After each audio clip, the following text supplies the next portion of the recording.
오늘 우리에게 주신 하나님의 말씀은 예레미야 32장 26절로부터 35절입니다.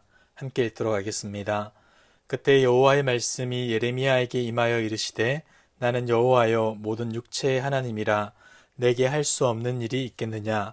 그러므로 여호와께서 이와 같이 말씀하시니라. 보라, 내가 이 성을 갈대아인의 손과 바벨론의 느부갓네살 왕의 손에 넘길 것인즉 그가 차지할 것이라.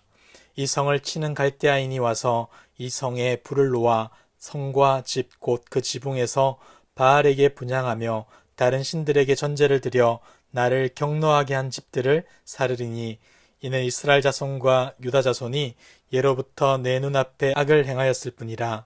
이스라엘 자손은 그의 손으로 만든 것을 가지고 나를 경노하게 한 것뿐이니라.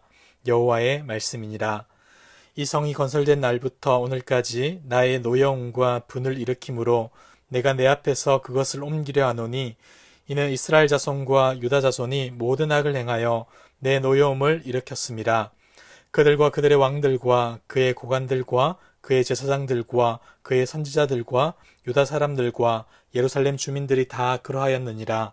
그들이 등을 내게로 돌리고 얼굴을 내게로 향하지 아니하며 내가 그들을 가르치되 끊임없이 가르쳤는데도 그들이 교훈을 듣지 아니하며 받지 아니하고 내 이름으로 일컫는 집에 자기들의 가증한 물건들을 세워서 그 집을 더럽게 하며 흰놈의 아들 골짜기에 바알의 산당을 건축하였으며 자기들의 아들들과 딸들을 몰래 앞으로 지나가게 하였느니라.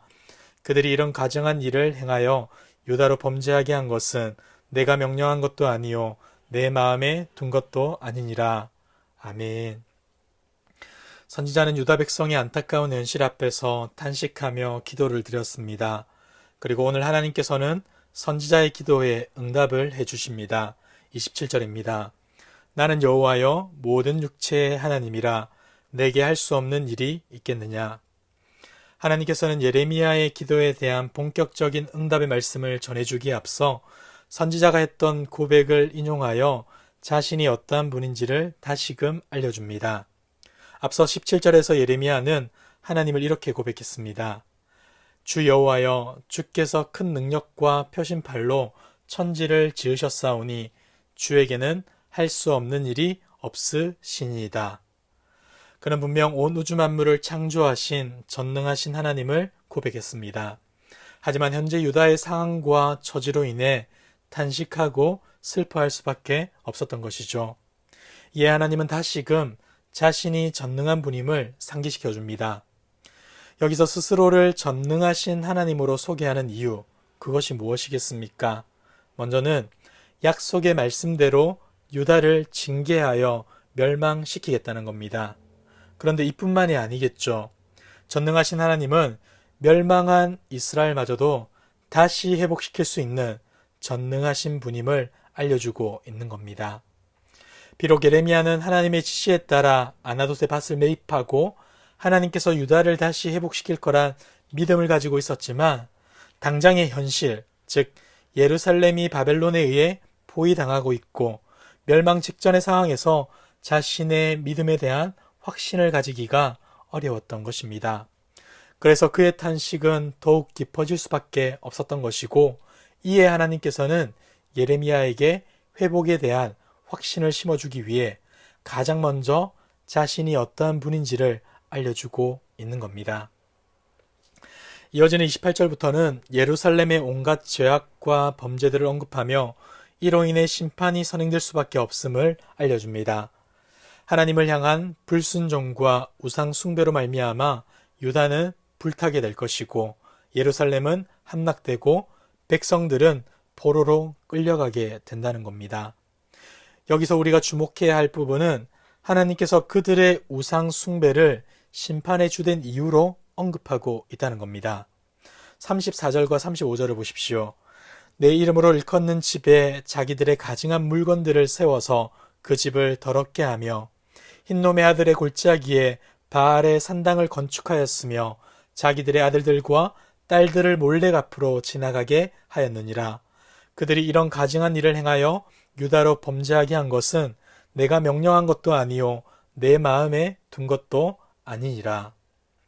하나님께서는 그들이 우상으로 예루살렘과 자신의 집은 물론 심지어 하나님의 집인 성전까지 더럽혔고 흰놈의 아들 골짜기에서는 우상을 위하여 자기 자녀들까지도 제물로 바쳤던 그들의 죄악상을 지적하고 고발합니다. 그들은 하나님의 약속과 말씀이 아닌 자신의 탐심과 욕망에 이끌려서 불순종과 우상 숭배로 반응했던 것입니다. 결국 공의의 하나님의 심판 가운데 그들은 멸망할 수밖에 없었던 것이었죠. 말씀을 정리하도록 하겠습니다. 예레미야는 하나님께 기도를 드리는 첫 머리에서 하나님께서는 천지를 지으신 창조주로서 그분에게는 할 수 없는 일이 없다고 고백했습니다. 하지만 그는 비록 하나님의 전능하심에 대한 고백은 하였지만 완전히 멸망할 것 같은 유다를 보며 과연 회복이 가능한 일인지 확신이 서지 않았습니다. 그래서 25절에서 주님께서 밭을 사라고 해서 값을 주고 밭을 샀지만 정작 예루살렘 성은 바벨론의 손에 넘어가게 되었습니다. 라고 말했던 것입니다. 예루살렘의 함락이라는 위기 상황에서 밭을 매입하게 하신 하나님의 말씀에 순종하면서도 한편으로는 괜히 헛된 일을 한 것은 아닌가 하는 생각도 들었던 것입니다. 사랑하는 성도 여러분, 오늘 하나님께서는 이와 같은 현실에 직면한 예레미야에게 그리고 오늘을 살아가는 우리들에게 이같이 말씀해 주십니다. 나는 여호와요 모든 육체의 하나님이라 내게 할 수 없는 일이 있겠느냐. 하나님께서 들려주시고자 하는 부분이 무엇이라 생각되십니까? 그것은 바로 하나님이 전능하신 분이며 그것을 믿으라는 겁니다. 우리는 자주 전능하신 하나님을 찬양하며 고백합니다. 하지만 삶의 실제적인 자리에서 진정으로 하나님을 전능하신 분이라 여기며 살아가고 있는가? 스스로에게 물어본다면 쉽게 그렇습니다 라고 답하지 못하는 게 우리의 현실일 것 같습니다. 저 역시도 마찬가지입니다. 사랑하는 성도 여러분, 입술로는 전능하신 하나님을 고백하면서도 삶에서는 하나님이 아닌 다른 것들이 있어야 한다 여기고 있다면 회개해야 합니다. 돌이켜야 합니다. 그리고 오늘 우리에게 들려주시는 하나님의 말씀에 귀 기울이셔야 합니다. 내게 할 수 없는 일이 있겠느냐? 여러분, 이와 같은 질문에 아닙니다, 하나님. 하나님이 할 수 없는 일은 결코 없습니다. 라는 믿음의 고백을 드리는 저와 여러분들 되길 바랍니다. 뿐만 아니라 우리의 삶으로도 하나님은 결코 할 수 없는 일이 없다는 사실을 증명하며 살아가는 저와 여러분들 되길 주님의 이름으로 축복합니다. 기도하겠습니다.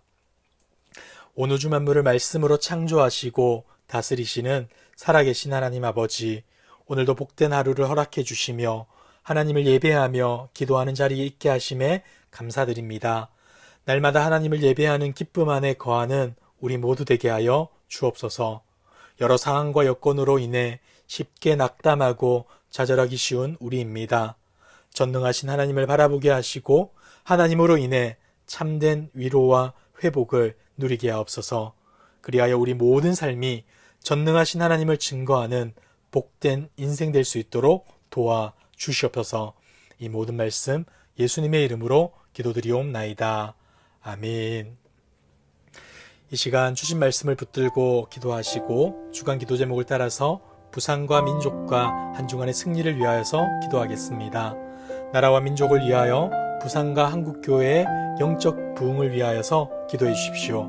그리고 우리 모두가 말씀과 기도로 승리하는 한 주간의 삶을 살 수 있도록 기도해 주십시오. 그리고 코로나19 공동 기도문으로 함께 기도하도록 하겠습니다. 기도하겠습니다.